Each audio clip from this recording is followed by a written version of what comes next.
É certo os evangelhos excluírem os irmãos que votam em outro candidato, Caio? Rapaz. Por exemplo, eu votei nulo e sou perseguida, a mulher fala. É, né? Quando eu chego na igreja ou na célula, depois do período veja eleitoral, a igreja parece dessa que pessoa. chegou um ET lá.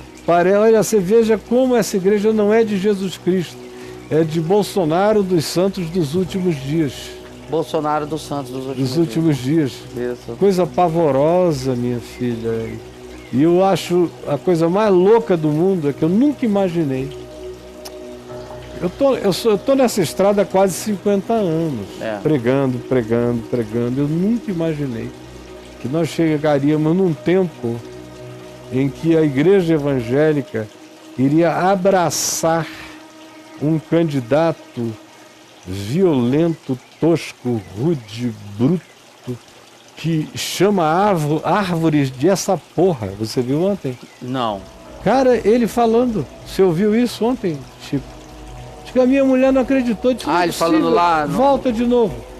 Esse pessoal que fica interessado em índio e nessa porra de árvore. E os evangélicos... Eu digo, meu Jesus, que mundo é esse? Lá nos Estados Unidos, o Robert Jeffress, que é uma guerra civil de brancos contra negros em nome de Jesus. Que mundo é esse? Que mundo é esse? Eu não tenho lugar nesse mundo. Eu não tenho público nesse mundo. Eu não tenho crente para me amar nesse mundo.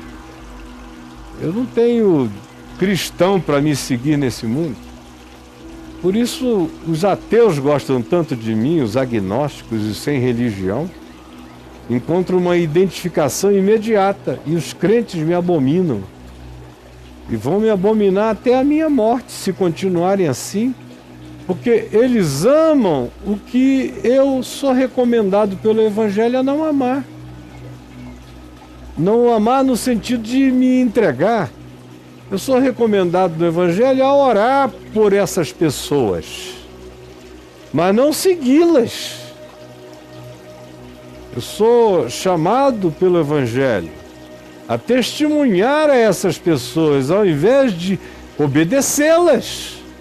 A gente vive numa democracia, aí vem um cara com o texto de Romanos 13, dizendo toda autoridade é ministro de Deus. Logo, nosso presidente é ministro de Deus. Quando Paulo escreveu isso, foi no Império, com Kaiser. Quando ele escreveu isso, ele estava ali entre Calígula, Cláudio e Nero. Naquilo que uma ditadura é pouco para classificar. Agora, eu vivo num regime democrático onde a autoridade é o povo. A autoridade é o povo. Aí vem alguém, em nome de Cristo, querer que eu obedeça como se fosse um Nero ou um Calígula, alguém a quem o povo elegeu. Ora, se foi o povo que elegeu, eu tenho o mesmo direito do povo que elegeu a figura, o mesmo direito de contestar isso em nome da autoridade do povo, que também é minha. Eu não deixei de ser cidadão porque não concordei com a escolha que a maioria fez.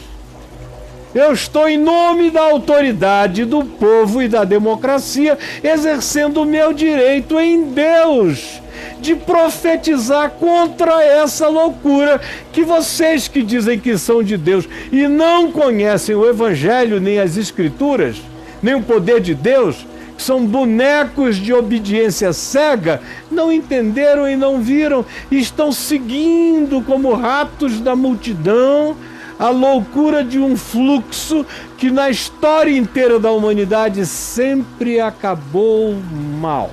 Seja a ditadura do proletariado, seja ditaduras populistas, sejam as ditaduras nacionalistas, sejam as ditaduras imperialistas, sejam as ditaduras monarquistas, toda ditadura praticada pelos humanos terminou mal. E apesar de todas as dificuldades de um regime democrático e livre, ele ainda é a nossa melhor garantia de expressão de tudo, inclusive do Evangelho. inclusive do Evangelho. Inclusive do Evangelho. É melhor que haja toda essa liberdade, que a maioria dos crentes hoje em dia já não está nem aí para ela. Só porque o presidente frequenta uma igreja aqui, outra ali, e tem um monte de pastor dando ideia para eles, eles acham que isso vai melhorar a vida, o país ou o futuro. Quando na realidade são pastores sem Deus, que da Bíblia só conhecem o livro, não conhecem a palavra, a maioria deles, absoluta. Eu sei quem eles são e eles não dizem nada porque eles sabem que eu sei quem eles são ignorantes. Vendáveis, venais, entregues a interesses, lobistas de denominações, interessados numa agenda pequena que viaja entre o pênis e a vagina, na melhor das hipóteses. E que se tiver uma bandeira de Israel no meio, está todo mundo já achando que Deus está presente. Não sabem fazer a diferença entre o Estado de Israel em relação ao povo de Israel, em relação à religião judaica e em relação ao Israel espiritual, que não tem nada a ver com o Israel, o Estado de Israel, não tem nada a ver com a religião judaica, não tem nada a ver com o Israel, o povo, transcende as etnias judaicas e assambarca o mundo inteiro, como Paulo ensina, em Gálatas, no Novo Testamento, em tudo isso, mas não conseguem diferenciar. Aí eu dou uma opinião como essa, absolutamente embasada nos apóstolos, e o cara diz que eu sou louco e que não sei o que estou dizendo. Então, meu irmão, felicidades. Eu vou continuar coerente com o Evangelho até o último dia da minha vida. Podem me odiar à vontade, porque enquanto isso eu me regozijo e ergo a minha cabeça, porque a minha redenção se aproxima. Enquanto vocês estão aí me amaldiçoando em nome da religião, sobre mim repousa o Espírito da glória e de Deus, e não há nada que vocês possam fazer a respeito. Deus gosta de mim.